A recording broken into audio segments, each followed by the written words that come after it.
हाँ बच्चों, सभी को नमस्कार। तो बच्चों, आज हम इस सेशन का यानी 2020-21 का सीबीएसई का मैथ्स का सैम्पल पेपर डिस्कस कर रहे हैं। बच्चों, हमारे एनुअल एग्ज़ाम की तैयारी का सबसे महत्वपूर्ण पार्ट होता है सीबीएसई के सैम्पल पेपर को प्रिपेयर कर लेना। तो आप ये पेपर अच्छे से प्रिपेयर कर पाएँ, इसलिए मैं ये वीडियो पोस्ट कर रहा हूँ। आप हर एक क्वेश्चन को ध्यान से देखिएगा। पहली बात, इस बार पेपर पैटर्न चेंज हुआ है बेटा। लास्ट ईयर तक फर्स्ट 20 क्वेश्चंस ऑब्जेक्टिव या एमसीक्यू आते थे, पर इस बार एमसीक्यूज़ के नंबर में चेंज हुआ है। बहरहाल हम वन बाय वन हर एक क्वेश्चन को डिस्कस करते हैं। पहले क्वेश्चन 1 आते हैं बेटा।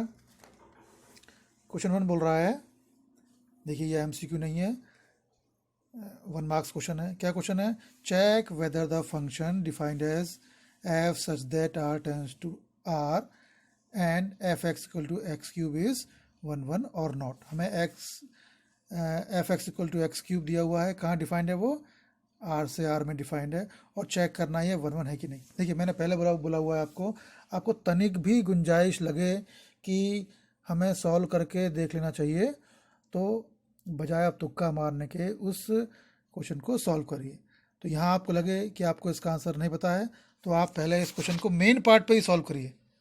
हाँ तो बच्चों, सॉल्यूशन के लिए देखिए 1 1 के लिए देखिए ये सॉल्यूशन मेन पार्ट में ही करिए, रफ में मत करिए, है ना। मैंने पहले ही बोला हुआ है, जब भी 1 मार्क्स वाला क्वेश्चन हो या किसी मार्क्स वाला भी क्वेश्चन हो, तो अगर आपको सॉल्व करने की ज़रूरत पड़ रही है उस क्वेश्चन को, क्योंकि 1 मार्क्स वाले क्वेश्चन में आपसे ये आशा की जाती है कि आप सीधे आंसर लिखेंगे, लेकिन जैसा कि इस क्वेश्चन में ज़रूरत पड़ रही है कि आपको सॉल्व करना पड़ेगा, तो आप सॉल्व फ्रंट पार्ट पे ही करिए। मेन पार्ट क्वेश्चन 1 डालिए और वहीं सॉल्व करिए।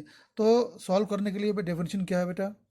fx1 equal to fx2 equal to लाना पड़ेगा, fx1 इक्वल टू fx2 लेके चलेंगे और हमें लाना होगा x1 equal to x2।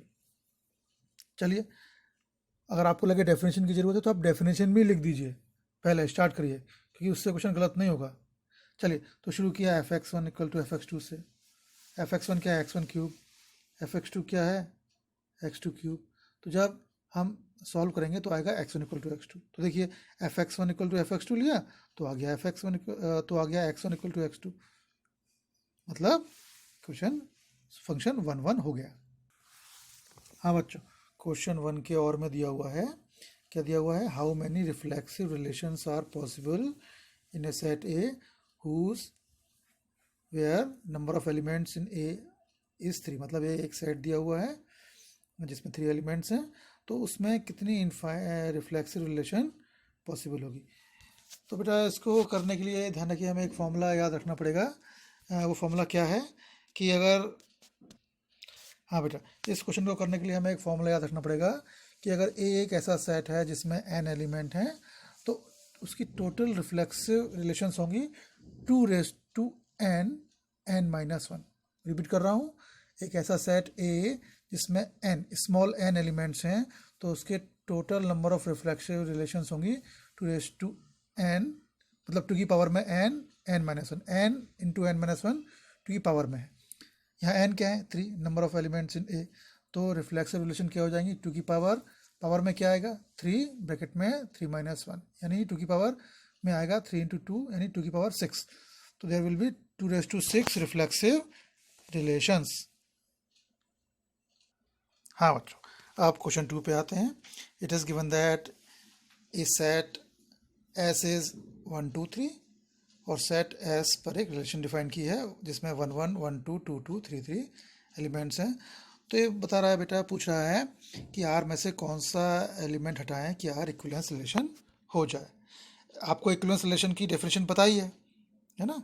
Reflexive, symmetric, transitive तीनों होंगे तभी जाके वो इक्विवेलेंस होगा।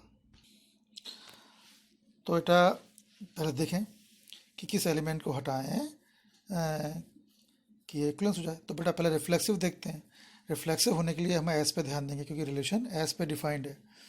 तो एस में क्या है? 1 2 3। तो रिफ्लेक्सिव होने के लिए आर में 1 1 होना चाहिए, 2 2 होना चाहिए, 3 3 होना चाहिए। देखिए तीनों है, 1 1 2 2 3 3 तीनों है। फिर अब आओ सिमेट्रिक पे। सिमेट्रिक मीन्स हर एक ऑर्डर्ड पेयर का उल्टा ऑर्डर्ड पेयर भी आर में होना चाहिए। 1 1 का उल्टा 1 1 आर में है ना, सेम है। 2 का उल्टा 2 आर में है, 3 का उल्टा 3 आर में है। हाँ, लेकिन 1 का उल्टा उल्टा 2 आर में नहीं है। तो एक काम करते हैं, हम 2 को हटा देते हैं, या फिर 1 हो तो 2 भी होना चाहिए। पर यहाँ तो बात वो कर रहा है कि किसको हटाया जाए, रिमूव किया जाए। तो हम 1 को हटा देते हैं। तो देखिए क्या बचा आर में, 1 2 3 तो 1 2 3 होगा। तो बेटा ये रिफ्लेक्सिव तो हो गया, सिमेट्रिक भी हो गया, क्योंकि 1 का उल्टा 1 ऑब्वियसली आर में है, 2 का उल्टा भी है, 3 का उल्टा भी आर में है। ट्रांसिटिव है कि नहीं? अगर 1 हटा दें तो केवल 1 2 3 आर में बचे। ट्रांसिटिव क्या बोलता है बेटा? If A B belongs to R and B C belongs to R, this must imply A C belongs to R. ऐसे दो पेयर लेते हैं कि एक पेयर का लास्ट एलिमेंट और दूसरे पेयर का फर्स्ट एलिमेंट सेम हो। फिर कॉमन एलिमेंट को हटाकर जो पेयर बनता है वो आर में होना चाहिए ट्रांसिटिव के लिए। पर अगर आर में 1 2 3 हैं तो ऐसे कोई पेयर ही नहीं है जिसमें ए बी और बी सी आर में हो, है ना? मीन्स कॉमन एलिमेंट वाला केस ही नहीं बन रहा है। तो मैंने आपको बताया हुआ है, या ये आप ध्यान रखिए, अगर ए बी और बी सी आर में हो और ए सी आर में हो जाए तो आर ट्रांसिटिव होता है। परंतु ए बी और बी सी आर में हो ही नहीं, ऐसा कोई पेयर ही ना हो कि जिनमें एक का लास्ट का और फर्स्ट का, दूसरे का फर्स्ट का एलिमेंट सेम हो। यानी ऐसा कोई पेयर ही नहीं हो कि ए भी आर में हो, बी सी भी आर में हो, तो वो ट्रांसिटिव बाय डिफ़ॉल्ट कहा जाता है। अगर 1 2 यहाँ से हटा दें तो आर में मिल रहा है 1 2 2 3। मतलब ऐसे कोई भी दो पेयर नहीं है बेटा जिसमें एक पेयर का लास्ट एलिमेंट और दूसरे पेयर का फर्स्ट एलिमेंट सेम हो। तो ये रिलेशन, वो रिलेशन कौन सी, जिसमें 1 2 2 और 3 हो, वो ट्रांसिटिव भी हो जाएगी। तो अगर 1 2 को हटा दें तो रिलेशन आर में क्या बचता है? 1 2 2 3। ये रिफ्लेक्सिव भी है, सिमेट्रिक भी है, ट्रांसिटिव भी है। ठीक, तो आपको ये क्वेश्चन क्लियर हो गया होगा बेटा। 1 मार्क्स वाला क्वेश्चन है, देखिए आपको सॉल्व करना पड़ेगा। तो बेटर है कि आप सॉल्व करिए उसको, क्लास का कॉपी में सॉल्व करिए, बिल्कुल मत झिझकिए बेटा, ठीक है ना? मेन आपका एम ये होना चाहिए बेटा कि क्वेश्चन सही हो। 1 मार्क्स वाले क्वेश्चन में आपसे आशा की जाती है कि आपको आंसर लिखना है, लेकिन जहाँ भी आपको लगे कि आपको सॉल्व करना पड़ रहा है तो बिल्कुल निश्चिंत होकर पहले डेफिनेशन लिखिए, फिर सॉल्व करिए, है ना? इससे क्या होगा, क्वेश्चन गलत नहीं होगा, और चूंकि आपने तो प्रैक्टिस की हुई है तो आपको इतना दिक्कत भी नहीं होगी। क्वेश्चन 3 देखिए, मेन है बेटा हमारा क्वेश्चन सही होना चाहिए।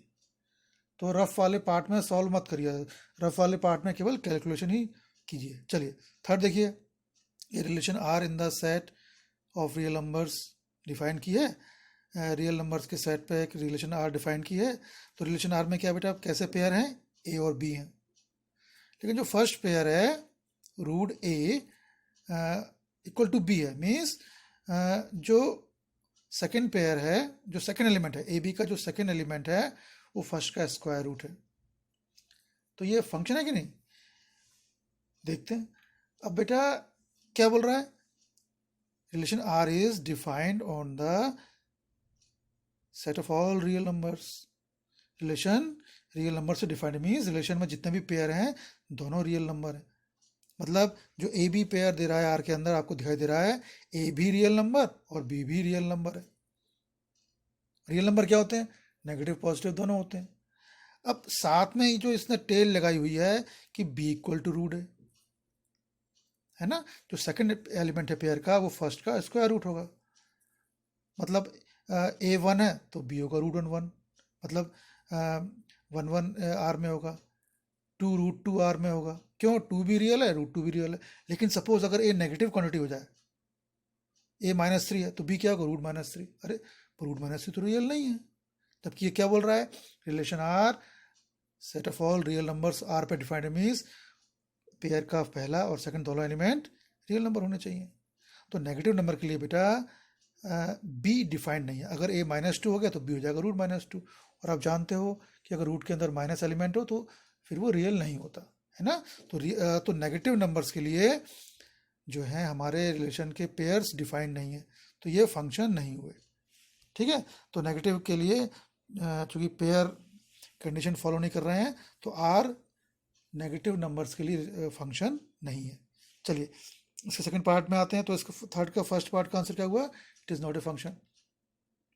अब आते हैं थर्ड के सेकंड पार्ट में। ये बोल रहा है कि an equivalence relation R is divided into small equivalence class A1 A2 A3 है ना। ए के छोटे छोटे हिस्से किए गए A1 A2 A3, तो A1 union A2 A3 union A3 कितना होगा और A1 addition A2 addition A3 क्या होगा। तो बेटा चूंकि हमने एक सेट के अलग अलग पोर्शन किए हैं, तो जब इनको कंबाइन करेंगे बेटा A1 union A2 union A3, तो क्या मिलेगा हमें, देखिए हम इसकी भी मार्किंग स्कीम देखते हैं इसकी। एक्चुअली जब हम A1 union A2 union A3 निकालेंगे बेटा, तो हमें जब हम A1 union A2 union A3 करेंगे बेटा, तो हमें अपना सेट A वापस मिल जाएगा। और चूंकि A1 union A2 union A3, चूंकि A1 A2 और A3 में कुछ भी कॉमन नहीं है, तो उनका क्या होगा, उनका इंटरसेक्शन 5 होगा। ये आपको बिल्कुल अच्छे से याद करना है। हाँ बेटा, अब क्वेश्चन 4 में आते हैं। ये बोल रहा है A and B are matrices of order 3 into n and m into 5। A का ऑर्डर 3 इंटू n है, बी का m इंटू 5 है, तो 5a माइनस 3b का ऑर्डर क्या होगा, given that it is defined. मतलब हम ये डिफरेंस निकाल सकते हैं। तो बेटा ए के इंटू में 5 लिखा है, ए का जो ऑर्डर होगा वही ऑर्डर 5a का होगा, बी का जो ऑर्डर होगा वो 3b का होगा। तो अब बचे 5a माइनस 3b। 5a एक मैट्रिक्स है, 3b एक मैट्रिक्स है। आपको मालूम है बेटा, जब दो मैट्रिक्स को ऐड या सब्ट्रैक्ट करते हैं तो दोनों मैट्रिक्स का ऑर्डर सेम होना चाहिए। ठीक है, तो यहाँ क्या करेंगे हम, तो यहाँ क्या करेंगे बेटा, हमें ए और बी का ऑर्डर 5a और 3b का ऑर्डर सेम चाहिए। अब ये बोल रहा है ए 3 इंटू एन का है, बी m इंटू 5 का है। तो फर्स्ट वाला सेट, फर्स्ट वाला मैट्रिक्स, ए का फर्स्ट एलिमेंट, ऑर्डर का फर्स्ट एलिमेंट 3 दिया है, सेकंड का, बी वाले सेट का सेकंड ऑर्डर का सेकंड एलिमेंट 5 दिया है ना। तो क्या होगा, फर्स्ट वाले सेट का, फर्स्ट वाले मैट्रिक्स का ऑर्डर देख रहे हैं 3 इंटू एन, तो यहाँ का 3 लिया और नेक्स्ट वाले का 5 लिया। अगर 5a और 3b या a और b 3 इंटू 5 ऑर्डर के होंगे हमारी गिवन कंडीशन में, तभी दोनों का डिफरेंस निकल पाएगा। मतलब ए और बी का ऑर्डर सेम होना चाहिए, वो भी कैसा, 3 इंटू 5 होना चाहिए। ये कहाँ से लिया हमने, ए का मैट्रिक्स का ऑर्डर 3 इंटू एन था, तो यहाँ का 3 लिया, और बी का ऑर्डर हमने, बी के ऑर्डर में जो लास्ट एलिमेंट था 5 वो लिया। तो ए और बी के ऑर्डर 3 इंटू 5 होने चाहिए, तभी दोनों का डिफरेंस पॉसिबल होगा। आ गया बेटा क्वेश्चन 5। ये बोल रहा है कि find the value of a square where a is a 2 into 2 matrix. तो whose elements are given, कैसे, if i not equal to j तो aij 1 है, if i equal to j तो aij 0 है।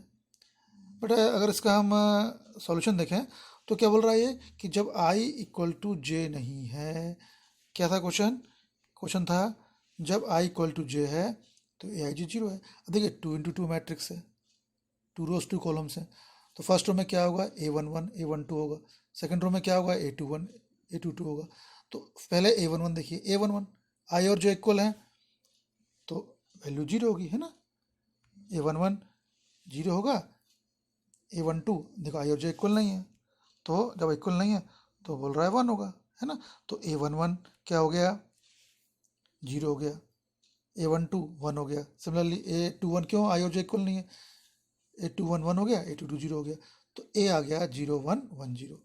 अब a स्क्वायर कैलकुलेट करने को बोल रहा है, a स्क्वायर होता है a इंटू ए, तो 0 1 1 0 को इंटू किया 0 1 1 0 से, तो आंसर आ गया 1 0 0 1। इसमें बेटा कैलकुलेशन का आपको ध्यान रखना है।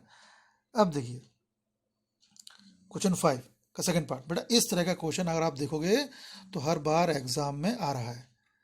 आपको ये फॉर्मूला याद रखना है। क्या क्या बोल रहा है, if A is a square matrix of order 3 into 3 and mod A equal to -4 then what will be the value of mod of adjoint A. बेटा फॉर्मूला है, मॉड ऑफ एडजॉइंट ए होता है, एक्चुअली मुझे मॉड वर्ड यूज़ नहीं करना चाहिए, determinant use करना चाहिए। तो डिटरमिनेंट ऑफ एडजॉइंट होता है मॉड, फिर मॉड वर्ड यूज कर रहा हूँ, mod A raise to N minus one. जब भी एडजॉइंट ए का डिटरमिनेंट या मॉड निकालना होगा बेटा तो वो इक्वल टू होता है mod A raise to N minus one. Mod से मतलब मेरा डिटरमिनेंट से है, तो मॉड एडजॉइंट ए कितना होगा, mod A raise to N minus one. और यहाँ ए क्या है, 3 into 3 का मैट्रिक्स है, यानी एन हो गया 3। तो मॉड एडजॉइंट क्या हो रहा, mod A raise to N minus one, यानी मॉड ए कितना है -4। तो मॉड एडजॉइंट क्या होता है, mod A raise to N minus one. तो मॉड ए कितना दिया हुआ -4, तो इसका आंसर हो गया -4 रेज टू 3 माइनस वन, यानी -4 रेज टू 2 यानी 16। बेटा ये इस तरह का क्वेश्चन बार बार एग्जाम में आ रहा है, आप इसका फॉर्मूला बिल्कुल याद रखिए। चलिए बेटा अगले क्वेश्चन पे आते हैं। 6 बोल रहा है A equal to A I J B A square matrix, एक स्क्वायर मैट्रिक्स दिया हुआ है 3 into 3 ऑर्डर का, और जहाँ ए का डिटरमिनेंट दिया हुआ है -7। तो क्या हुआ, A12 दिया है और कैपिटल A21, कैपिटल A21 क्या है, कोफैक्टर ऑफ A21, A12 फिर A22 का कोफैक्टर दिया है, A13 A23 का कोफैक्टर दिया है। एलिमेंट कोई और है बेटा, कोफैक्टर किसी और एलिमेंट का है, देख रहे हो ना आप। स्मॉल में A11 एलिमेंट शो कर रहा है, कैपिटल में A21 एलिमेंट का कोफैक्टर शो कर रहा है। तो जब बेटा ऐसा हो कि एलिमेंट कोई और हो और कोफैक्टर किसी और का हो तो सम 0 होता है। इसको ऐसे फॉर्मूला आप ध्यान रखेंगे। आगे आते हैं बेटा, अगला क्वेश्चन बोल रहा है 7th क्वेश्चन में 2 पार्ट्स हैं बेटा। ई एक्स ब्रैकेट में 1 minus cot x plus cos square x D x. तो बेटा हमने देखा हुआ है, एक फॉर्मूला पढ़ा था हमने, बाहर ई एक्स हो ब्रैकेट के अंदर F X plus F dash X, है ना। E X integration of E X, फिर ब्रैकेट में एफ एक्स हो, फिर प्लस में एफ डैश एक्स हो। तो आंसर इसका होता है, इस इंटीग्रेशन का आंसर होता है ई एक्स एफ एक्स प्लस सी। तो क्या देखना होता है, ब्रैकेट के बाहर ई रेज टू एक्स है और ब्रैकेट के अंदर F X plus F dash x. देखना है कौन किसका डिफरेंशियल है। अगर हम 1 माइनस कॉट एक्स का डिफरेंशियल करें तो 1 का तो 0 हो गया डिफरेंशियल, माइनस कॉट का हो गया cosec square X, means 1 minus cot X का डिफरेंशियल है कॉसिक स्क्वायर एक्स। तो बेटा फार्मूला ये बोलता है कि E raise to X bracket में F X plus F dash X D X, इसका आंसर होता है E raise to X F X. तो यहाँ एफ एक्स क्या है, 1 माइनस कॉट एक्स। क्यों, क्योंकि 1 माइनस कॉट एक्स का डिफरेंशियल क्या था, कॉसिक स्क्वायर एक्स था। ठीक, तो यहाँ कौन सा फॉर्मूला लगाया, ई एक्स ब्रैकेट में F X plus F dash X D X equal to E raise to X F X plus C. ये देखना होता है कि कौन सा फंक्शन दूसरे का डिफरेंशियल है। तो यहाँ 1 माइनस कॉट एक्स का डिफरेंशियल करने पर कॉसिक स्क्वायर एक्स आ रहा है, तो एफ एक्स हुआ 1 माइनस कॉट एक्स। तो इस क्वेश्चन का आंसर क्या हो गया बेटा, ई एक्स 1 माइनस कॉट एक्स। बहुत इंपॉर्टेंट क्वेश्चन है बेटा, बार बार एग्जाम में आया है। अगला क्वेश्चन देखिए, अगला एक्चुअली इसमें एक पार्ट दिया है, इसमें बी पार्ट है बेटा। ये बोल रहा है -π/2 से π/2 X square sine X D X indicate करना है। जब भी अपर लिमिट और लोअर लिमिट में माइनस का अंतर हो, अपर लिमिट π/2 है, लोअर लिमिट -π/2 है, तो हम देखते हैं एफ एक्स जिसका इंटीग्रेशन कर रहे हैं वो कहीं ऑड फंक्शन तो नहीं है। ऑड फंक्शन क्या, जिस फंक्शन का इंटीग्रेशन कर रहे हैं वहाँ एक्स की प्लेस पे -x रख के देखो, अगर माइनस बाहर आ रहा है तो फंक्शन ऑड होगा। जैसे यहाँ क्या है, यहाँ हम इंटीग्रेशन कर रहे हैं एक्स स्क्वायर साइन एक्स का, तो ये एफ एक्स हो गया। अब एफ माइनस एक्स क्या हुआ, जहाँ एक्स है वहाँ रखो माइनस एक्स का square sine minus X square का माइनस एक्स का स्क्वायर, तो माइनस एक्स माइनस बाहर आ जाएगा, माइनस बाहर नहीं आएगा क्योंकि माइनस एक्स का स्क्वायर है। लेकिन साइन माइनस एक्स, आप जानते हो sine minus theta is minus sine theta. तो मैंने क्या किया, एफ एक्स इक्वल टू है x square sine x, f minus x निकाला। क्या करेंगे, जहाँ जहाँ एक्स हमारे को -x, तो कितना आएगा एफ माइनस एक्स का whole square sine minus x का होल स्क्वायर तो एक्स का स्क्वायर होगा, लेकिन साइन माइनस एक्स हो जाएगा माइनस साइन एक्स। तो एफ माइनस एक्स क्या हो जाएगा बेटा, -x square into sine x, minus बाहर आ रहा है, इट मीन्स हमारा एफ एक्स ऑड फंक्शन हो गया। तो ऑड फंक्शन हो और लिमिट कैसी हो, अपर लिमिट और लोअर लिमिट में माइनस का अंतर हो। यहाँ अपर लिमिट π/2 है, लोअर लिमिट -π/2 है ना। तो क्या हो गया, इसका आंसर 0 हो गया। 8 क्वेश्चन पे आते हैं बेटा। ये बोल रहा है एक पैराबोला दिया है y equal to x square, x axis और लाइन x इक्वल टू -1 और 1 के बीच एरिया निकालना है। बेटा मैं आपको ये सलाह दूंगा, ये 1 मार्क्स क्वेश्चन है, लेकिन जल्दीबाजी में ना जाए बेटा, पहले पैराबोला प्लॉट करें, फिर फॉर्मूला अप्लाई करें। 2 0 से 1 x² dx, है ना बेटा। 1 मार्क्स क्वेश्चन में हर एक बार आपको आंसर नहीं लिखना होता है, ये मैथ्स है, कोई और सब्जेक्ट नहीं है कि आप को याद था और लिख दिया आपने। आप इत्मीनान से डायग्राम बनाइए, फिर सॉल्व करिए, फॉर्मूला लगाइए, ठीक है। और जो सॉल्व करें उसको रफ में मत करिए, फेयर में करिए। आगे आइए बेटा, क्वेश्चन 9 बोल रहा है। अब देखिए क्वेश्चन 9 क्या बोल रहा है, फर्स्ट पार्ट देखिए क्या बोल रहा है ये, how many arbitrary constant are there in a particular solution. एक डिफरेंशियल क्वेश्चन दिया है, एक्स की वैल्यू y01 यानी एक्स की वैल्यू 0 पर y1 में दिया है। बेटा पर्टिकुलर सॉल्यूशन क्या होता है, जब हम एक्स और वाई की वैल्यू रख के कांस्टेंट की वैल्यू निकालते हैं। पर्टिकुलर सॉल्यूशन में कांस्टेंट होता ही नहीं है, ठीक है ना, जनरल सॉल्यूशन में कांस्टेंट होता है। तो जब इसे सॉल्व करेंगे, फिर y0 को 1 यानी जहाँ x है वहाँ रखेंगे 0, y=1, कांस्टेंट निकलेगा, कांस्टेंट रहेगा ही नहीं इसमें, है ना। तो 9th वाले में क्या बोलेंगे, there will be no arbitrary constants. चलिए इसका सेकंड पार्ट भी बेटा बहुत इजी क्वेश्चन है। तो व्हाट विल बी, क्या बोल रहा है इसके 9th के सेकंड पार्ट में बोल रहा है, what will be the value of n if the given equation is an homogeneous equation। Homogeneous equation आप जानते हो बेटा, हर एक टर्म की पावर सेम होनी चाहिए। फर्स्ट क्या है, न्यूमरेटर में फर्स्ट टर्म क्या है, x³ माइनस y⁻n दिया है, फिर x² y दिया हुआ है, डिनोमीटर देख रहा हूँ मैं, x² y plus xy²। x² y की डिग्री क्या हुई बेटा, x की पावर 2 y की पावर 1, तो दोनों की पावर प्लस कर दिया हमने, तो इसकी डिग्री 3 हुई। इसी प्रकार xy² की पावर भी 3 हुई। न्यूमरेटर की फर्स्ट टर्म क्या है, x³, इसकी पावर भी 3 है। बस गड़बड़ क्या कर रहा है, y⁻n कर रहा है, तो बोल रहा है n की वैल्यू क्या होगी कि ये होमोजेनियस हो जाए। तो ऑब्वियसली बेटा चूंकि सारे टर्म्स की पावर 3 है, तो y की पावर भी 3 होनी चाहिए, तो मीन्स n 3 होना चाहिए। तो इसका आंसर क्या हुआ, 3 हुआ, ठीक। ये तो बिल्कुल क्लियर, होमोजेनियस मीन्स हर एक टर्म की पावर सेम होनी चाहिए। अब 10th क्वेश्चन पे आइए बेटा, ये बोल रहा है find unit vector in the direction opposite to -3/4 j cap. एक वेक्टर दिया हुआ है -3/4 j कैप, इसके अपोजिट डायरेक्शन में यूनिट वेक्टर क्या होगा। बेटा डायरेक्शन क्या है, इसकी डायरेक्शन शो करता है यूनिट वेक्टर, यहाँ यूनिट वेक्टर क्या है, -j, है ना। तो इसके अपोजिट डायरेक्शन क्या होगी, -j का अपोजिट डायरेक्शन j कैप। तो इसका आंसर क्या होगा, unit vector in the opposite direction of -3/4 j cap will be j cap, ठीक। थोड़ा इतना सिंपल क्वेश्चन नहीं था। हाँ बेटा क्वेश्चन 11 देखिए, एरिया ऑफ ट्राइंगल निकालना है जिनकी साइड्स 2i कैप और -3j कैप दिया है। बेटा ये क्वेश्चन बार बार आ रहा है बेटा, एरिया ऑफ ट्राइंगल निकालना या एरिया ऑफ पैरेललोग्राम निकालना। तो क्या होता है, half cross product of adjacent sides. यहाँ 2i cap into 3j cap को इंटू किया है, तो या तो नंबर इंटू कर लो, 2 × 3 -6, और i into j cross product है k होगा, या आपको अगर लगे तो आप डिटरमिनेंट सॉल्व कर लो, है ना। कहीं भी आप गुंजाइश मत रखो कि डायरेक्ट कर दो, आप क्वेश्चन सॉल्व करिए।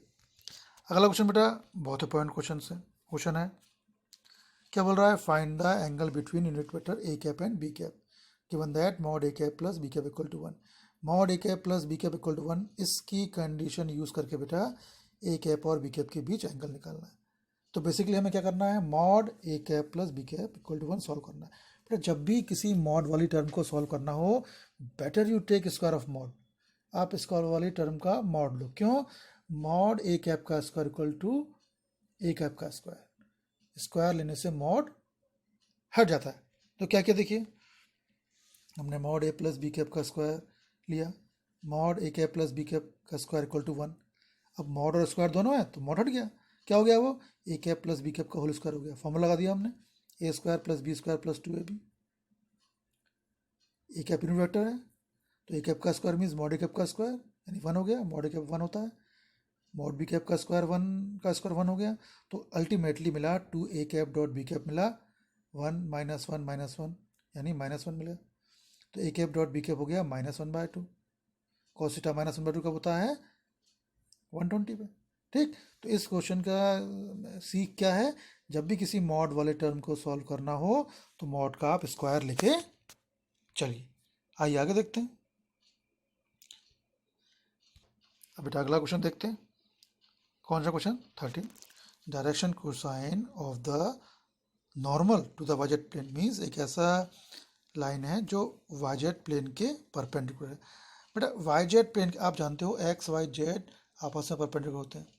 अगर कोई लाइन वाइजेड प्लेन के परपेंडिकुलर है तो ऑब्वियसली वो एक्स एक्सिस के पैरेलल होगी। आप डायग्राम बना के दे सकते हो, है ना।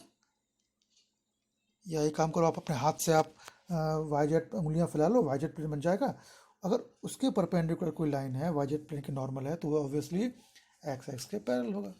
तो हमें एक ऐसी लाइन की डायरेक्शन कोसाइन निकालने हैं जो एक्स एक्स के पैरेलल है। एक्स एक्स के पैरेलल मीन्स वो लाइन एक्स एक्स से 0 डिग्री एंगल बना रही है। एक्स एक्स से एंगल 0 और वाई और जेड दोनों पे परपेंडिकुलर है, मीन्स अल्फा हो गया 0, एक्स एक्सिस से एंगल 0 डिग्री हो गया, वाई एक्सिस से एंगल यानी बीटा हो गया 90 डिग्री, गामा हो गया 90 डिग्री। तो डायरेक्शन कोसाइन क्या होगा बेटा, cos 0 cos 90 cos 90, है ना, cos alpha cos beta cos gamma. तो cos 0 1 हो गया, cos 90 0 cos 90 0 हो गया। तो डायरेक्शन कोसाइन होगा बेटा 1 0 0। बहुत इंपॉर्टेंट क्वेश्चन है बेटा, कई बार इसका डायरेक्शन कोसाइन का कॉन्सेप्ट कई बार यूज होता है। हाँ बेटा अगला क्वेश्चन क्या है 14। Find the coordinate of point where the line this given line x + 3/3 y - 1/-1 z - 5/-1 cuts the xy plane. ये लाइन xy प्लेन को जिस पॉइंट पे कट करती है उसके कोऑर्डिनेट निकालो। तो बेटा xy प्लेन मीन्स जिस पॉइंट पे कट कर रही है उसमें x एक्सिस है और y एक्सिस है, z एक्सिस नहीं है। तो क्या करेंगे, z एक्सिस नहीं है तो इस इक्वेशन में जहाँ z है वो 0 रख दो। Means x + 3/3 equal to y - 1/-1 equal to Z की जगह 0 रखो, 0 - 5/-5। तो मतलब क्या मिल गया, x + 3/3 equal to y - 1/-1 equal to -5/-5 मिल गया। अब फर्स्ट टर्म और ये टर्म रख दो -5/5, फिर सेकंड टर्म और वो टर्म रख दो जिसमें हमने जेड की वैल्यू 0 रखी है। तो आपको बेटा पॉइंट मिल जाएगा। ठीक, क्या कर किया हमने, यहाँ बोल रहा था कि वो पॉइंट निकालो जहाँ लाइन एक्स वाई प्लेन को कट करती है। तो जहाँ एक्स वाई प्लेन को कट करती है मीन्स वहाँ केवल एक्स और वाई है, जेड नहीं है। तो लाइन की क्वेश्चन में जेड इक्वल टू 0 रख दो, क्या मिलेगा, x + 3/3। ये फर्स्ट पार्ट हो गया। सेकंड पार्ट हो गया y - 1/-1, सेकंड पार्ट हो गया। थर्ड पार्ट क्या हो गया, 0 - 5/-5, है ना। तो फर्स्ट और थर्ड पार्ट को, सेकंड और थर्ड पार्ट को इक्वल रखोगे तो x और y की वैल्यू मिलेंगी और जेड तो 0 ही है। ठीक, बट अगला क्वेश्चन जो है बहुत इंपॉर्टेंट है। ये बोल रहा है ए एंड बी दो लोग हैं, वो किसी प्रॉब्लम को सॉल्व कर रहे हैं अलग अलग, है ना। ए के प्रॉब्लम सॉल्व करने की प्रोबेबिलिटी 1/3 है, बी की 1/4 है। दोनों अलग अलग सॉल्व कर रहे हैं तो प्रॉब्लम सॉल्व हो जाएगी, इसकी प्रोबेबिलिटी क्या है। तो बेटा किसी प्रॉब्लम की जब भी दो लोग सॉल्व कर रहे हैं प्रॉब्लम, तो अगर दोनों में से कोई एक भी प्रॉब्लम सॉल्व कर देगा बेटा तो प्रॉब्लम सॉल्व मानी जाएगी। तो मैंने आपको बताया है कि प्रोबेबिलिटी, ये आपको पता होगा, probability of solving a problem by anyone या probability of solving problem by at least one, तो वो होता है 1 - नन। ठीक है, problem of solving by at least one, at least means दोनों में से कोई एक भी सॉल्व कर देंगे तो प्रॉब्लम सॉल्व हो जाएगा। तो यहाँ लगा, यहाँ फॉर्मूला लगा 1 - नन, यानी दोनों में से कोई भी सॉल्व ना कर पाए। तो प्रोबेबिलिटी क्या होगी, इक्वल टू 1 - ए भी सॉल्व ना करे बी भी सॉल्व ना करे, तो 1 ब्रैकेट में 1 - 1/3, दूसरे ब्रैकेट में 1 - 1/4। ठीक, क्योंकि दोनों को प्रॉब्लम सॉल्व करना है, अलग अलग सॉल्व कर रहे हैं, दोनों में से कोई भी एक प्रॉब्लम सॉल्व कर लेगा तो प्रॉब्लम सॉल्व मानी जाएगी। तो इस यहाँ एटलीस्ट वाला केस लगा, तो P at least 1 means 1 - P none, 1 - P A bar P B bar. P A bar हो गया 1 - 1/3, पी बी बार हो गया 1 - 1/4। तो इसका आंसर कितना आएगा बेटा, 1 देखिए ये पी ए बार है 2/3, 1 - 1/3, और ये पी ए बार है 3/4। तो आंसर आ गया 1/2। तो ध्यान रखिए बेटा, जहाँ भी ऐसा कंडीशन हो जब दो लोग सॉल्व कर रहे हैं क्वेश्चन और प्रॉब्लम सॉल्व होने की प्रोबेबिलिटी निकला जाए तो यही निकलेगी, पी एटलीस्ट वन वाला केस लगेगा जो होता है 1 - पी। हाँ बेटा अगला क्वेश्चन 16 इंपॉर्टेंट क्वेश्चन है, बहुत सिंपल क्वेश्चन है। ये बोल रहा है the probability that it will rain on a particular day is 50%। किसी दिन बारिश होगी इसकी संभावना 50% है बेटा। 50% यानी प्रोबेबिलिटी क्या है, 50/100, 1/2। अब बोल रहा है बेटा प्रोबेबिलिटी निकालो कि केवल फर्स्ट 4 डेज में रेन होगी। इसकी प्रोबेबिलिटी निकालनी। रेन होने की प्रोबेबिलिटी क्या है? 50%, 50/100 यानी 1/2। तो फर्स्ट 4 डेज 1/2, 1/2, 1/2, 1/2 ये रेन हुई। और नेक्स्ट डेज बारिश नहीं हो तो बारिश होने की प्रोबेबिलिटी 1/2 है, ना होने की प्रोबेबिलिटी 1 - 1/2। तो नेक्स्ट डेज में 1 - 1/2, 1 - 1/2, 1 - 1/2। तो प्रॉब्लम क्या हुई? तो फर्स्ट 4 डेज बारिश हो और नेक्स्ट 3 डेज बारिश ना हो तो क्या होगा? 1/2, 1/2, 1/2, 1/2 ये 4 टाइम्स आया। फिर अगले 3 दिन नहीं हो बारिश। 1 - 1/2, 1 - 1/2, 1 - 1/2। अब चूंकि 1 - 1/2 1/2 होता है तो कितना आएगा? 1/2 whole raise to 4 into 1/2 whole raise to 3 यानी all in all 1/2 whole raise to 7 आएगा। ठीक, आप मार्किंग स्कीम में से भी ये देख सकते हैं। ठीक, अब अगला क्वेश्चन बेटा जो इस बार पैटर्न चेंज हुआ है, हमें 2 केस स्टडी बेस्ड क्वेश्चन आएंगे। मीन्स हमें 2 अनसीन पैसेज दिए होंगे आपके सिलेबस के ही क्वेश्चन, आपके सिलेबस के ही मैटर से होंगे, रिलेटेड संबंध होगा उनका, और उनको पढ़ के आपको उनके सॉल्यूशन निकालने होंगे। तो 2 केस स्टडीज क्वेश्चन आएंगे। पहला केस स्टडी क्वेश्चन क्या देखिए, एन आर्किटेक्ट, एक व्यक्ति ने, एक इंजीनियर ने, एक आर्किटेक्ट ने एक बिल्डिंग डिज़ाइन की। द फ्लोर, उसका फर्श देखिए, फर्श क्या है? उसमें एक रेक्टेंगुलर रीजन है और दोनों तरफ 2 सेमी सर्कल एंड निकले हुए हैं। और इस कुल टोटल जो फ्लोर है उसका पेरीमीटर 200 है। ठीक, तो हमें ये एक तरह की एक फर्श दिया हुआ है, एक एरिया दिया हुआ है, एक डायग्राम दिया हुआ है। लेंथ बेटा आप देख रहे हो, रेक्टेंगल रीजन की लेंथ x दी हुई है और ब्रेथ दी हुई है y। तो ऑब्वियसली सेमी सर्कुलर रीजन का रेडियस हो जाएगा y/2। तो ये बोल रहा है, अब देखिए क्वेश्चन पढ़िए, ध्यान से पढ़ लीजिए, एक बार पढ़ लीजिए, 2 बार पढ़ लीजिए। तो बोल रहा है if x and y represent the length and breadth of the rectangular region then find the relation between the variable. x और y में रिलेशन निकालना है। तो हम क्या यूज़ करेंगे बेटा? हम पैरामीटर वाला कंडीशन यूज़ करेंगे। पैरामीटर उसमें दी हुई है 200। तो जरा पैरामीटर निकालो फर्श का। पहले रेक्टेंगल की साइड से स्टार्ट करते हैं, x, फिर सेमी सर्कल का सर्कमफ्रेंस, सेमी सर्कल की सर्कमफ्रेंस, फिर लेंथ a, फिर दूसरा सेमी सर्कल।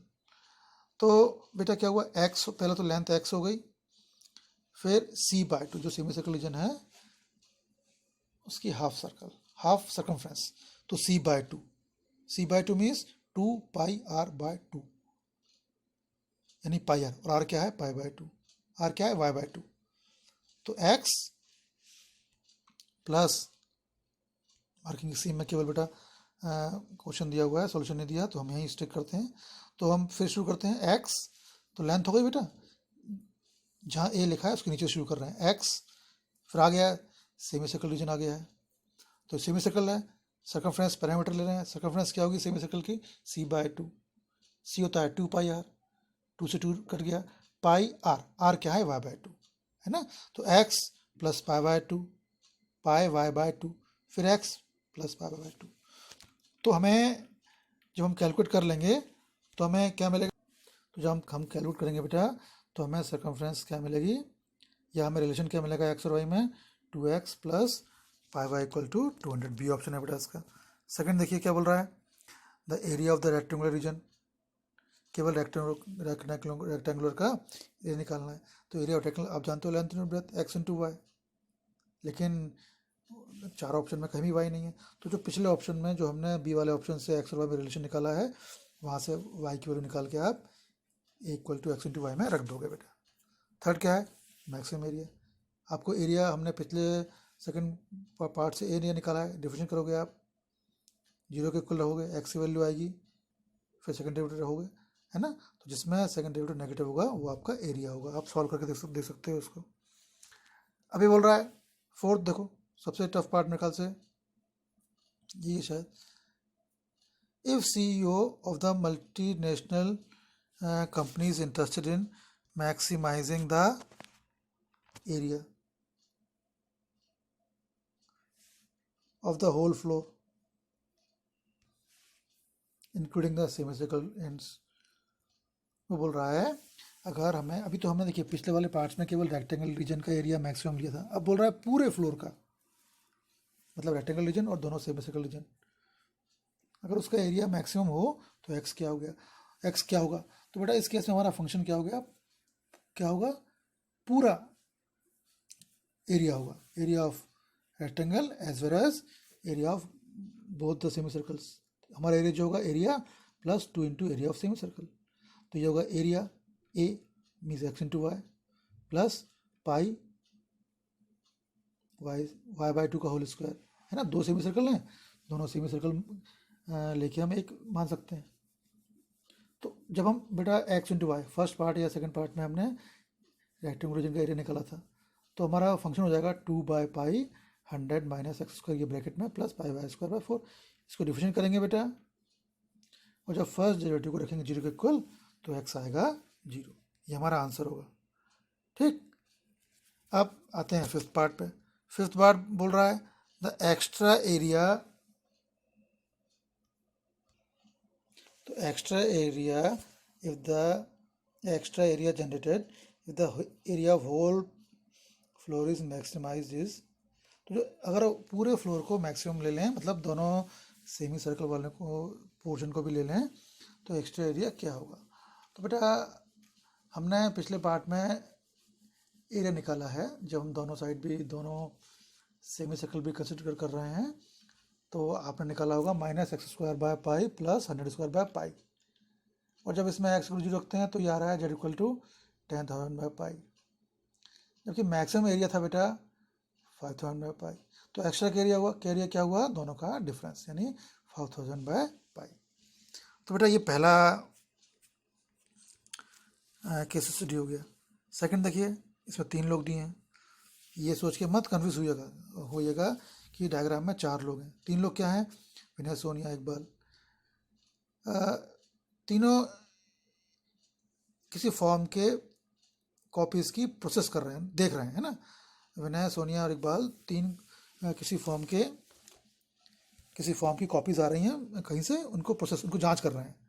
विनय कुल फॉर्म्स के 50% फॉर्म की जांच कर रहा है, सोनिया 20% फॉर्म्स की जांच कर रहा है, और रिमेनिंग यानी 30% की इकबाल कर रहा है।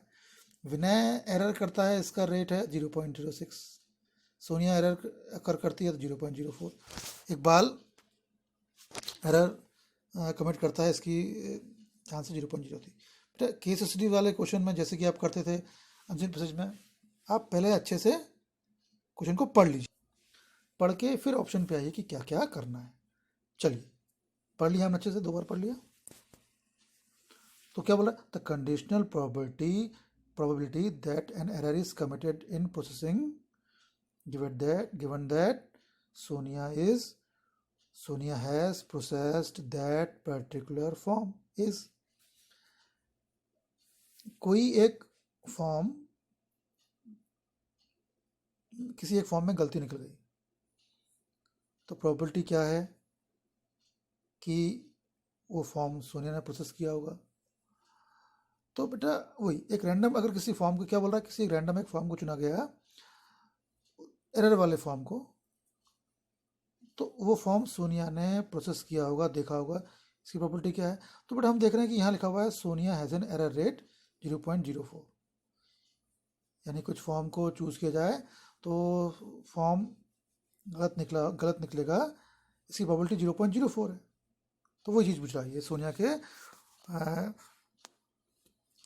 सोनिया ने एरर कमिट किया होगा, सोनिया ने गलती की होगी, इस चीज़ की प्रोबेबिलिटी पूछ रहा है, तो यहाँ हो गया 0.04। सेकंड आइए, अभी उल्टा बोल रहा है, सोनिया अगर फॉर्म को प्रोसेस कर रही है, probability that Sonia process the form and committed an error,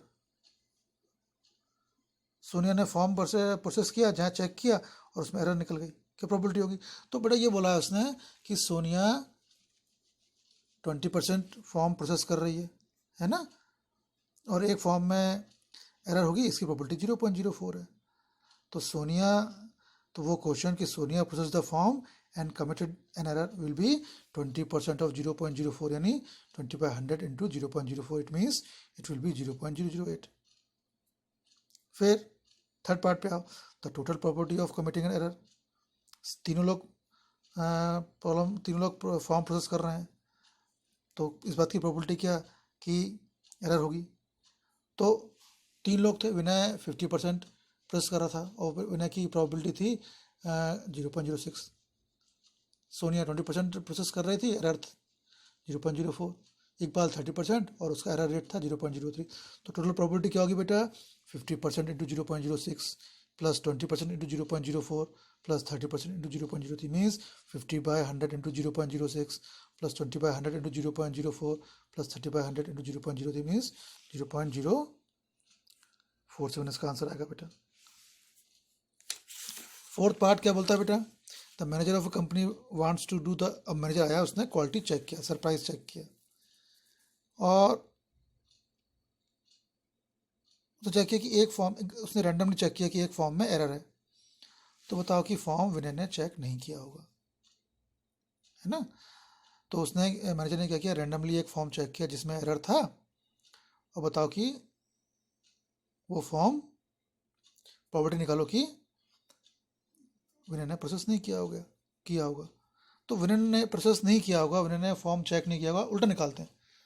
विनय ने फॉर्म चेक किया, प्रॉपर्टी किसी निकालनी है, विनय ने फॉर्म चेक किया है जबकि एरर निकल गई है। तो आपको बेस फ्रॉम ध्यान होगी बेटा, PV/E। विनय ने, हम देखो बोल रहा है वो कि नॉट प्रोसेस बाय विनय, हम उल्टा कर रहे हैं, हम प्रोसेस बाय विनय निकाल रहे हैं, ठीक। तो PV/E, वी विनय ने प्रोसेस किया जबकि एरर हो चुकी है। तो PV/E क्या होगा बेटा, न्यूमेटर में आएगा PV PE/V, नीचे डिनोमीटर में PV PE/V, फिर सोनी आ जाएगी PS PE/S, यानी फिर इकबाल वाला पोर्शन आ जाएगा। कितना जाएगा, 50/100 इंटू 0.06। डिनोमीटर में कितना आएगा, 50/100 into 0.06 plus 20/100 into 0.04 plus 30/100 into 0.03। तो सॉल्व करने पे आएगा 30/47। ये तो कब, जब विनय ने एरर कमिट किया है। तो विनय ने एरर कमिट नहीं किया तो क्या करेंगे, 1 माइनस 30/47 मीन्स 17/47 आएगा। अब बेटा यहाँ बोल रहा है ये फिफ्थ वाले पार्ट में, sigma I equal to 1 to 3 means I की जगह 1 से 3 तक रखना है। तो PE1/A कितना होगा, EI/A कितना होगा, तो PIA/A, आई की जगह 1 to 3 रखना है, यानी PE1/A plus E2/A plus PE3/A निकालना है, ये निकालना है। तो PE1/A PE2/A PE3/A, तीनों की बेस टर्म से अलग वैल्यू रखनी पड़ेगी। PE1/A कितना होगा, PE1 PA/E1, फिर डिनोमीटर में आएगा PE1 PA/E1, PE2 PA/E2, PA3 PA/3, ऐसे PE2 के लिए PE3 के लिए रखेंगे वैल्यू। तो बेटा जोन जोन ऐड करने पर बना जाएगा। तो ये हमने क्या किए, दो केसेस देख ली। अब बेटा लॉन्ग आंसर क्वेश्चन में आते हैं। tan inverse cos x upon 1 minus sin x solve करना है बेटा। tan इनवर्स हटाना है हमें, तो अंदर भी tan इनवर्स के अंदर भी tan आना चाहिए। तो देखिए cos को ब्रेक कर लिया हमने sin π/2 माइनस x, और 1 माइनस sin था तो sin को पहले ब्रेक किया cos में, फिर 1 माइनस cos का फॉर्मूला लगाया है और सॉल्व किया है। इतना कोई मुश्किल काम नहीं था बेटा। अगले क्वेश्चन पे आओ। ये बोल रहा है A is a square matrix of order 3 and A square 2 दिया हुआ है, तो डिटरमिनेंट A निकालना है। तो डिटरमिनेंट A निकालना है तो क्या किया हमने, A स्क्वायर 2 दिया हुआ है तो डिटरमिनेंट A इंटू A हो गया, डिटरमिनेंट 2A। लेफ्ट साइड में डिटरमिनेंट के अंदर A इंटू A है तो डिटरमिनेंट दोनों पे आया, मॉड A यानी डिटरमिनेंट A डिटरमिनेंट A। अब देखिए राइट साइड में डिटरमिनेंट के अंदर 2A था, तो आपने एक फॉर्मूला पढ़ा होगा, अगर डिटरमिनेंट के अंदर अंदर KA हो, K कांस्टेंट है, अगर K कांस्टेंट डिटरमिनेंट या मॉड के बाहर आता है तो K के ऊपर पावर n लगती है ना। n क्या होता है, जो A की ऑर्डर है। यहाँ A की ऑर्डर कितनी है, 3 है, तो जब 2 बाहर आया डिटरमिनेंट से तो 8 हो गया, 2⁻³ डिटरमिनेंट है। तो डिटरमिनेंट है अंदर आया, बाहर निकाला हमने तो ब्रैकेट के अंदर आया मॉड A या determinant A minus 8 equal to 0। तो यहाँ से बेटा डिटरमिनेंट A 0 मिलेगा या 8 मिलेगा। अब देखिए अच्छा क्वेश्चन है, ऐसे क्वेश्चन एग्जाम में आए रहे हैं। 20 का सेकंड पार्ट, ए दिया है 3 1 minus 1 2, show that A square minus 5A plus 7I equal to 0। तो पहले आपको A square minus 5A plus 7I निकालना है। A स्क्वायर निकाला, A इंटू A किया बेटा, कैलकुलेशन में गलती होती है, ध्यान से कैलकुलेशन करिए। 5A निकाला, 7I तो 7 में 1001 से इंटू करेंगे। A square minus 5A plus 7I, ध्यान से कैलकुलेट करिए, आपको आंसर बताया 0 आना चाहिए। फिर आपको बताया A इनवर्स निकालना है, तो multiplying both side by A inverse कर दीजिए। A square into A inverse A हो जाएगा 5 ए के इंटू में ए इनवर्स आएगा तो ए इंटू ए इनवर्स आई होता है, 5 आई हो गया, फिर 7 ए इनवर्स आ गया। ए इनवर्स निकालना है तो ए इनवर्स वाले को लेफ्ट में रहने दो, बाकी सब राइट में चले गए। तो ए इनवर्स आ गया 1/7, ब्रैकेट के अंदर आ गया 5i माइनस ए पता है आपको, आई पता है, आप वैल्यू रख दो, आंसर आ गया। अगले क्वेश्चन पे आते हैं बेटा 21। ये बोल रहा है if the function is continuous, function continuous दिया हुआ है, फंक्शन की कंटिन्यूटी चेक नहीं करनी है, ठीक।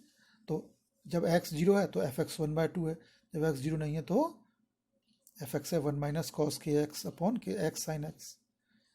तो जब फंक्शन दिया हो बेटा तो हम लेफ्ट लिमिट राइट लिमिट बजाय निकालने के सीधे लिमिट निकालते हैं बेटा, x = 0 पे, है ना, क्योंकि x = 0 पे फंक्शन की वैल्यू कुछ दी भी हुई है, क्या दी हुई है, हाफ दी हुई है। तो जब ध्यान है कि जब भी किसी कांस्टेंट की वैल्यू निकालनी हो और फंक्शन दिया हुआ हो तो सीधे लिमिट निकालिए, लिमिट x → 0 1 माइनस कॉस के x x sine x, numerator में फॉर्मूला लगा दिया, कौन सा, 1 माइनस कॉस एक्स होता है 2 sin स्क्वायर x/2, तो ये 2 sin स्क्वायर के x/2। अब हमने पढ़ा 11th क्लास में, अगर लिमिट 0 की ओर हो और न्यूमरेटर में साइन थीटा हो तो, और अगर डिनोमिनेटर में थीटा हो, means limit theta tends to 0 sine theta theta 1 होता है। तो देखिए यहाँ न्यूमरेटर में साइन स्क्वायर के x/2 है और लिमिट 0 की ओर है, लिमिट टेंड्स टू 0 है, तो जो साइन के अंदर है वो नीचे होना चाहिए बेटा। ऐसे डिनोमिनेटर में x साइन x है, तो हमने क्या किया, ऐसे फॉर्म में अरेंज किया कि साइन स्क्वायर के x/2 के उसके डिनोमिनेटर में भी के x/2 का होल स्क्वायर आ जाए, फिर x साइन x है वहाँ भी साइन x हो जाए। तो बेसिकली हमने न्यूमरेटर में के x/2 का स्क्वायर से डिवाइड मल्टीप्लाई किया और डिनोमिनेटर में x से डिवाइड मल्टीप्लाई किया, तो और अरेंज होगा इस तरह से, लिमिट x → 0 साइन स्क्वायर के x/2 नीचे के x/2 का होल स्क्वायर, डिनोमिनेटर में साइन x/x आ गया और k/2 का होल स्क्वायर अलग से बचा। तो ये साइन वाले पोर्शन तो 1 होगा बेटा, तो बचा क्या हमारे पास 2 × k²/4, तो k²/2 ये लिमिट की वैल्यू है और फंक्शन की वैल्यू क्या दी हुई है, हाफ दी हुई है, तो k² को हाफ रख दिया, तो क्या आ गया +-1, ठीक है बेटा। तो जब भी आपको फंक्शन कंटिन्यूस दिया हो तो आप लेफ्ट और k निकालना हो तो लेफ्ट राइट मत निकालो, आप सीधे लेफ्ट राइट लिमिट मत निकालो, सीधे लिमिट निकालो। चलिए क्या बोल रहा है 22 क्वेश्चन, y = x + 1/x बोल रहा है, equation of normal to the curve, ये कर्व दिया हुआ है, इस कर्व पे नॉर्मल की वैल्यू इक्वेशन निकालनी है, जबकि वो नॉर्मल इसके परपेंडिकुलर है, किसके, 3x - 4y = 7। तो पहले नॉर्मल की स्लोप निकालते हैं dy/dx, तो y = x + 1/x का डिफरेंशिएशन किया तो आ गया 1 - 1/x²। अब ये परपेंडिकुलर है 3x - 4y/7 के, है ना, तो टेंजेंट के पैरेलल होगा, जब टेंजेंट के पैरेलल होगा तो स्लोप इक्वल होंगी। हमारे केस में dy/dx आया है 1 - 1/x², और यहाँ 3x - 4y = 7, इसकी स्लोप क्या निकलेगी बेटा, y = mx + c के फॉर्म में करो कन्वर्ट, कैसे, y वाले को राइट साइड में ले जाओ, 3x - 7 = 4y, y कितना हो गया 3x/4 - 7/4, तो x का कोएफिशिएंट क्या आया 3/4, दोनों हमने इक्वल रख लिए, 1 - 1/x² आ गया 3/4, x की वैल्यू 2 आ गई, y में रख दिया तो y = 2 + हाफ आ गया। अब हमें पॉइंट पता है, नॉर्मल की स्लोप पता है, हमने रख दी इक्वेशन फॉर्मूले में, है ना बेटा। अगला क्वेश्चन देखिए 23, इंटीग्रेशन है बेटा, आपको बहुत प्रैक्टिस करनी है। क्या दे रहा है इंटीग्रेशन के अंदर, 1/cos² x 1 - tan x whole square, bracket के अंदर जो स्क्वायर है बेटा डिनोमिनेटर में उसमें tan x है, और अगर tan x को t मानते हैं तो sec² x dx dt आता है ना। तो क्या किया मैंने, जो नीचे जो cos² x है उसको न्यूमरेटर में ले गया, तो क्वेश्चन चेंज हो गया, इंटीग्रेशन चेंज हो गया sec² x upon 1 - tan x whole square में। अब क्या किया, 1 - tan x को t एज्यूम कर लिया या y एज्यूम किया, तो -sec² x dx dy हो गया, है ना। पहले तो सबसे पहले क्या करना है, गिवन इंटीग्रेशन को i मानो, फिर 1 - tx को 1 - tan x को y माना, तो -sec² x dx dy हो गया, तुम्हारा i कन्वर्ट हो गया -dy/y², यानी y -y -2 किया इंटीग्रेशन, तो आ गया 1/y + c, y की दी वैल्यू, c निकालना मत भूलिएगा, ठीक। अब अगला क्वेश्चन बेटा, इसका ऑप्शन है बुक में है बेटा, 0 से 1 x 1 - x whole raise to n dx। जब भी लोअर लिमिट 0 हो तो हम हमेशा 99% केसेस में प्रोबेबिलिटी यूज़ करते हैं 0 to A F X D X equal to 0 से A F A minus X D X, जहाँ एक्स है वहाँ ए माइनस एक्स रखते हैं। तो यहाँ भी बेटा यही किया है हमने, जहाँ एक्स है वहाँ A minus X means 1 minus X रखा है। ब्रैकेट के पहले एक्स था वहाँ भी रखा 1 माइनस एक्स, और ब्रैकेट के अंदर वहाँ भी रखा, चूँकि ब्रैकेट से पहले एक्स, ब्रैकेट के अंदर एक्स था और बाहर माइनस था तो ब्रैकेट लगाया बेटा 1 माइनस एक्स और बाहर एन। सॉल्व करेंगे बेटा तो 1 माइनस एक्स और बाहर बचा X is to N, X is to N को ब्रैकेट के अंदर ले गए तो X is to N minus X is to N plus 1 का करना है इंटीग्रेशन। फॉर्मूला लगाया बेटा और सिंपल हमने लिमिट रख दी है, पहले अपर लिमिट लोअर लिमिट। 24 देखिए बेटा, एरिया ऑफ रीजन पैराबोला और x इक्वल टू 2 के बीच एरिया निकालना है। बेटा यहाँ मार्किंग स्कीम में इसने डायग्राम नहीं बनाया है, आप डायग्राम बनाइए फिर कैलकुलेट करिए बेटा, है ना। अगले क्वेश्चन में आइए, सॉल्व करना है। D Y by D X equal to X cube cosec Y, साथ में वाई 0 0 दिया है, मीन्स कॉन्स्टेंट निकालना पड़ेगा। तो बेटा यहाँ क्या करना है हमको ये तो वेरिएबल सेपरेबल से हो जाएगा, एक्स वाले को डी एक्स की तरफ ले जाओ, वाई वाले को डी वाई की तरफ ले जाओ। D Y by cosec Y equal to X cube D X. Solve किया बेटा, कितना है minus cos Y equal to X is to 4/4 plus C. Question निकाल लो, वाई 0 0 दिया था, जहाँ एक्स रखा 0 वाई वहाँ रखा 0, सी की वैल्यू आ गई और हम वापस हमने क्वेश्चन में रख दी। अब ये थोड़ा नया क्वेश्चन है 26, एक ही क्वेश्चन दी है पैराबोला की, पैरेललोग्राम की, और डायगोनल दी है, कोई इनिशियल मीन उसका एक एंड सेम है, तो एरिया निकालना है। बेटा आप जानते हो एरिया ऑफ पैरेललोग्राम होता है ए बार क्रॉस बी बार, और अगर डायगोनल दी हो तो 1/2 d1 बार क्रॉस d2 बार। पर यहाँ उल्टा है, एक साइड दी और एक डायगोनल दी है, तो पहले तो बेटा साइड निकालनी पड़ेगी हमें, ठीक। अगर डायग्राम बनाओ, एक साइड ए बार हो और एक साइड बी बार हो, ए बार प्लस बी बार, वो होती है डायगोनल डी बार। तो यहाँ डी बार दिया हुआ है तो ए बार प्लस बी बार होगा डी बार, बी बार निकल जाएगा डी बार माइनस ए बार, तो साइड मिल गई। अब क्रॉस प्रोडक्ट निकाल लो, फॉर्मूला बताइए आपको, mod A bar cross B bar. अगला क्वेश्चन क्या है बेटा, find the vector equation of plane passing through 1 0 0 1 0 0 से प्लेन जा रहा है और कंटेन्स द लाइन, इस प्लेन पे ये लाइन है, R bar equal to lambda J cap. तो क्या किया बेटा, प्लेन क्या होता है, passing through I cap N perpendicular to N cap, या एन बार क्या होता है R bar minus I cap और ब्रैकेट के बाहर एन बार इक्वल टू 0। अब बेटा हमारे केस में क्या है, प्लेन जा रहा है 0 0 0 से और कंटेंस किसको कर रहा है R bar equal to lambda J cap, तो lambda J cap means 0 J cap हो गया। क्योंकि इसमें जे कैप है तो it will be perpendicular to I and K, है ना। तो हम देखते हैं I dot N cap equal to 0 हो गया। अच्छा देखिए, चूंकि जा रहा है 1 0 0 से, तो it is passing through I cap, ठीक। तो R cap minus I cap हो गया। It also contain lambda J cap. 1 0 0 है मीन्स एक्स वाले पोर्शन से जा रहा है, और जे कैप यानी वाई एक्सिस वाला पोर्शन है इसमें, तो दोनों पर परपेंडिकुलर है ना, जो बाहर एन बार होता है बेटा दोनों पर परपेंडिकुलर होता है। तो 1 0 0 x portion, lambda J cap Y portion, तो एक्स और वाई दोनों पर परपेंडिकुलर क्या हुआ बेटा, वो हुआ के। तो are bar minus I cap बाहर आएगा के कैप। तो आप जब ब्रैकेट ओपन करोगे तो are bar dot K bar minus I bar dot K bar equal to 0 means R bar dot K bar answer आएगा। थोड़ा सा टिपिकल क्वेश्चन है बेटा, प्रैक्टिस की जरूरत है। हाँ बेटा, अब अगले क्वेश्चन पे आता हूँ मैं।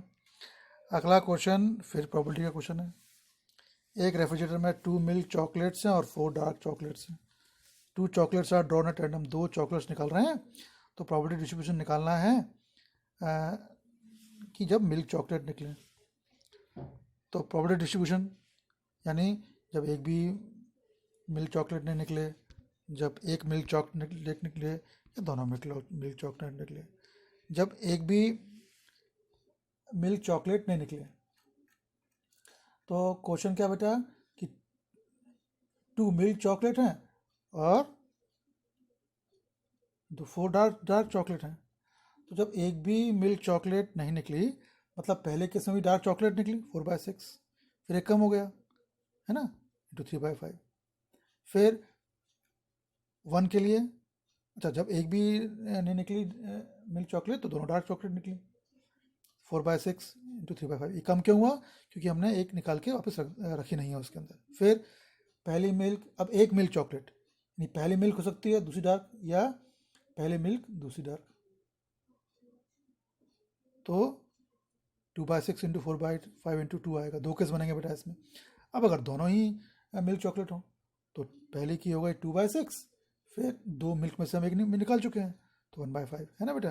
प्रॉपर्टी डिस्ट्रीब्यूशन को क्वेश्चन इतना टफ नहीं होता है, आप करेंगे प्रैक्टिस तो हो जाएगा बेटा। अगला देखिए, PE दिया है 0.8, PF दिया है 0.7, पी यूनियन ई इंडक्शन F दिया है, और P E बार बाय F बार निकालना है। कंडीशनल प्रोबेबिलिटी वाला क्वेश्चन है। अगर पी ई बाय एफ होता तो होता P intersection F by P F. यहाँ P E bar by F bar है, बाकी कुछ नया नहीं है इसमें। तो P E bar by F bar कितना है देख रहे हो आप? P E bar intersection F bar by P E bar होगा। अब ई बार इंडक्शन एफ बार, इसको लिख सकते हैं ई यूनियन एफ का whole bar, De Morgan's law class 11। तो 1 minus P E union F का होल बार आ गया 1 माइनस पी यूनियन एफ।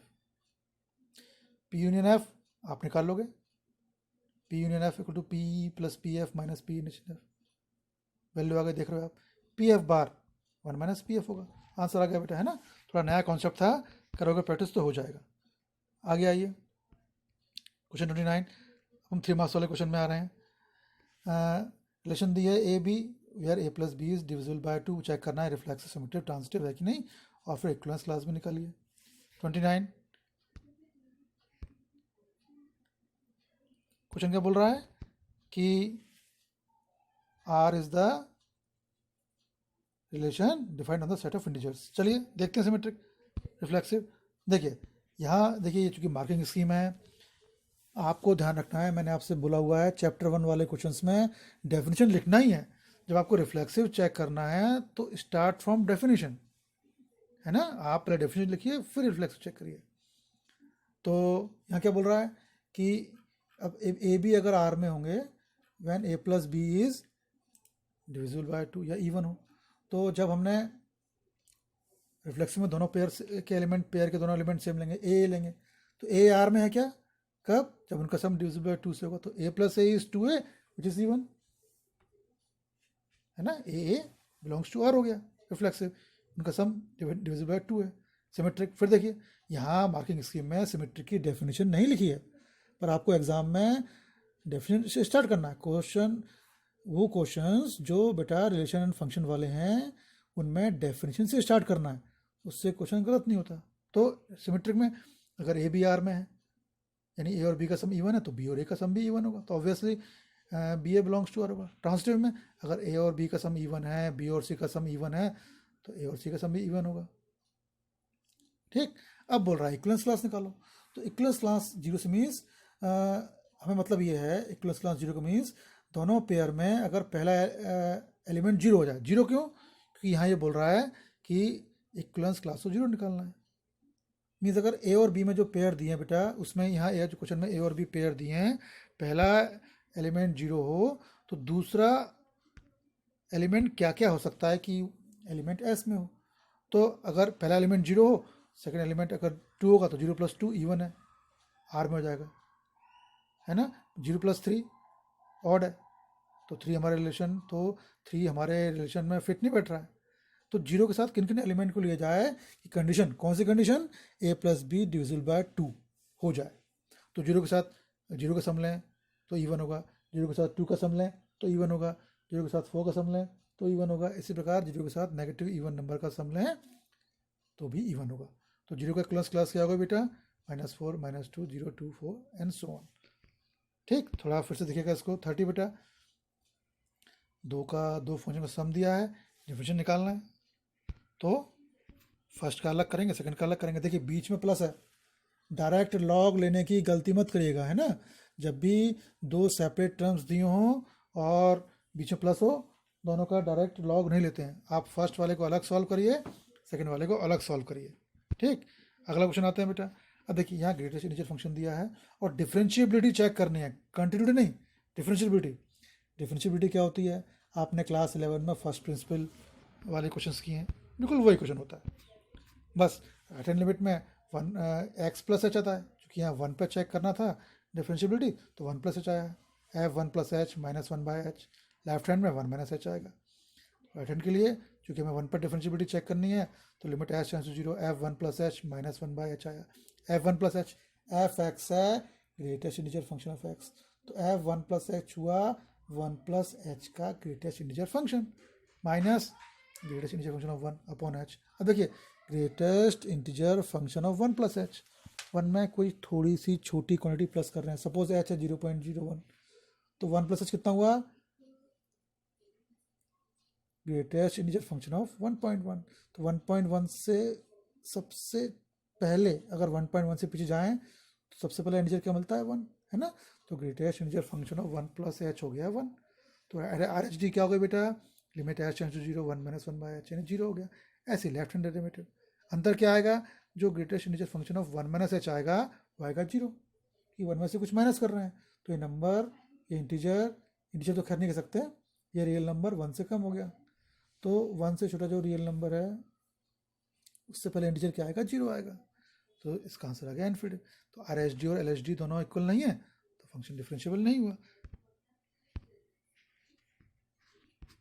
अब देखिए इसके और वाले पार्ट में इजी है, इसमें पैरामीट्रिक फॉर्म निकालना है, पैरामीट्रिक फॉर्म दिया हुआ है रादर, और आपको डिफरेंशिएट करना है।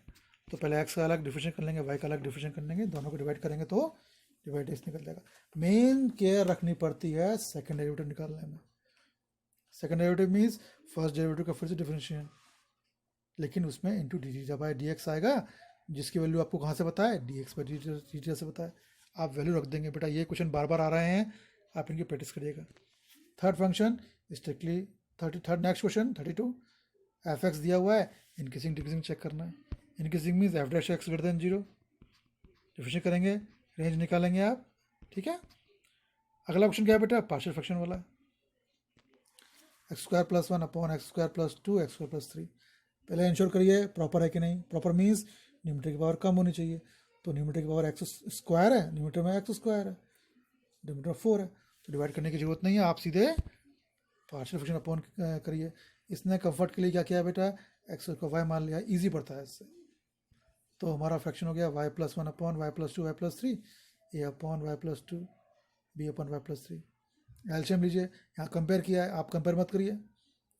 वाई प्लस 1 के नीचे डिनोमीटर क्या हुआ है, वाई प्लस 2 और वाई प्लस 3 है, वाई प्लस 2 और वाई प्लस 3 को रखिए जीरो के इक्वल, वाई आ रहा है माइनस 2 और माइनस 3, बारी बारी से रखिए वैल्यू किस में, Y plus 1 A, Y plus 3 B, Y plus 2 में, तो आपको ए और बी की वैल्यू मिल जाएगी, डिवीजन इजी पड़ जाएगा। 34th क्वेश्चन बेटा, सर्कल दिया है, वाई को √3x दिया है और x6 दिया है, फर्स्ट पार्ट है ये, आपको एरिया निकालना है।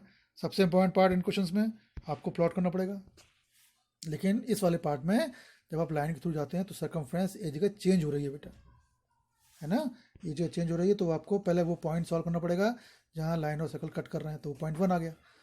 तो अब हमारी लिमिट चेंज हो गई, जीरो से लाइन तक, फिर लाइन सर्कल, तो पहले 0 से 1 वाई डी एक्स, फिर 1 से 2 सर्कल वाला वाई डी एक्स आएगा, आपने सॉल्व किया इसको। इसका सेकंड पार्ट है बेटा, इलिप्स दिया हुआ है, x square plus 9 Y square को 36। पहली बात, फिर प्लॉट करना है आपको, है ना, बिना प्लॉट के तो बेटा कोई क्वेश्चन होंगे नहीं। प्लॉट करिए, एक पार्ट निकालिए, 4 से इंटू कर दीजिए, ठीक। चेक करने के लिए आप चेक लीजिए, पाई भी आना चाहिए बेटा।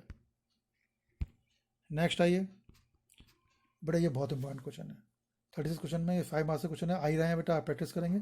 ए दिया हुआ है, पहले ए इनवर्स निकालिए, फिर एक क्वेश्चन सॉल्व करिए। ध्यान रखिए, पहले ए का इनवर्स निकालना है, तो पहले ए दिया है बेटा, ए दिया है, पहले मॉड निकालते हैं, फिर एडजॉइंट निकाला बेटा, एडजॉइंट में मॉड है, फिर हमने जो इक्वेशन थी उनको ए एक्स बी को, ए एक्स इक्वल टू बी के फॉर्म में एक्स। हाँ, ये ध्यान रखना है कि जो यहाँ ए दिया था बेटा वो कोफिशिएंट मैट्रिक्स का ट्रांसपोज है। देखिए ए में 1 2 0 दिया है, जबकि हमारे पहले वाले उसमें 1 माइनस 2 है ना। ध्यान रखिए, यहाँ आप जब इक्वेशन बनाएंगे तो A dash X equal to B लेंगे, X equal to A dash inverse B, dash और इन्वर्स इंटरचेंज हो गए, तो ए इन्वर्स डैश आ गया, है ना, सॉल्व किया आपने। अभी बीच में बेटा एक क्वेश्चन 35 क्वेश्चन रह गया था, तो देखिए क्वेश्चन कैसे करेंगे। वाई और एक्स वाले टर्म के बीच में प्लस है, तो बेटा ये वेरिएबल से वेरिएबल से तो होगा नहीं, होमोजेनियस भी नहीं है, तो ये लीनियर से होगा बेटा। तो हमने इसको चेंज किया डिवाइड एक्स के फॉर्म में, divide X plus U Y equal to Q, P निकल गया क्यू निकल गया, आपने किया इंटीग्रेशन। ये क्वेश्चन बेटा इजी पढ़ते हैं ना, तो ध्यान रखिए। आगे आइए, शॉर्टेस्ट डिस्टेंस निकालना है और पॉइंट भी निकालना है, बहुत सिंपल है, फॉर्मूला है बेटा, फॉर्मूला अप्लाई करिए और आंसर आ जाएगा। हाँ, पॉइंट ऑफ डिस्टेंस के लिए दोनों लाइन को इक्वल रख लीजिए, आई कैप जे कैप के कैप दोनों इक्वेशन इक्वल रखेंगे, तो 3 शुरू की 2 इक्वेशन सॉल्व करके लेमडा और म्यू मिलेगा, थर्ड में रख देंगे, सेटिस्फाई करेंगे वो। फिर किसी भी इक्वेशन में आर बार में रख दीजिए, आपको पॉइंट ऑफ डिस्टेंस मिल जाएगा। फुट ऑफ परपेंडिकुलर क्वेश्चन बेटा बिल्कुल सिंपल है। क्या बोल रहा है, हमने -1 3 -6 से डाला परपेंडिकुलर, तो पहले ये लाइन निकाल लीजिए बेटा, लाइन निकल गई, फिर चलिए यहाँ इसने लाइन नहीं निकाला है, इसने लाइन लिया, इससे पॉइंट निकाला, कैसे, उसको कांस्टेंट लिया, x + 1/2 y - 1/3, ये पॉइंट हमने मान लिया कि q है। अब QP के डायरेक्शन रेशो निकाल लीजिए और प्लेन के डायरेक्शन रेशो निकाल लीजिए। Line is perpendicular to plane, a1 a2 + b1 b2 + c1 c2 = 0 लगेगा। या आप क्या कर सकते थे, लाइन की क्वेश्चन निकाल सकते थे, वो टफ पड़ता बेटा, है ना, मैथ्स में एक क्वेश्चन कई तरीके से हो सकता है। अब है लास्ट क्वेश्चन, LP बेटा जब बनी बनाई हो इनइक्वलिटीज़ तो बहुत इजी पड़ती है, हाँ, लेकिन प्लॉट करना पड़ेगा आपको। तो पहले क्वेश्चन में आपने प्लॉट किया, है ना, हर एक क्वेश्चन को x + by + c equal to, sorry, हर एक क्वेश्चन को आप x/a + y/b equal to 1 form में एक्सप्रेस कर लीजिए, 0 रख के शेडिंग कर लीजिए, कॉर्नर पॉइंट्स निकालिए और फिर जो z दिया है उसमें रख के मैक्सिमम निकल जाएगी, ठीक है। अब जो लास्ट क्वेश्चन था बेटा, उसमें हमें एक पैराबोला हमें एक कर्व बनाया दिखा रहा है, और अच्छा तो ये है कि हमें कॉर्नर पॉइंट्स भी दिए हुए हैं, तो हम और कॉर्नर पॉइंट रख के वैल्यू जो पूछ रहा है वो निकाल सकते हैं, ठीक बेटा। तो हमने क्या किया, आज हमने CBSE का सैम्पल पेपर देखा, अच्छे से प्रैक्टिस करिए बेटा, और क्योंकि CBSE का सैम्पल पेपर किसी भी साल की क्लास 12th की तैयारी के लिए बेस होता है। हम ये मान के चलते हैं कि CBSE का पेपर इसी पैटर्न पे आएगा, 2 केस स्टडीज आएंगी, इसी तरह से 2 मार्क्स से क्वेश्चन आएंगे, इसी तरह से 3 मार्क्स के क्वेश्चन आएंगे, इसी तरह से 5 मार्क्स के क्वेश्चन आएंगे।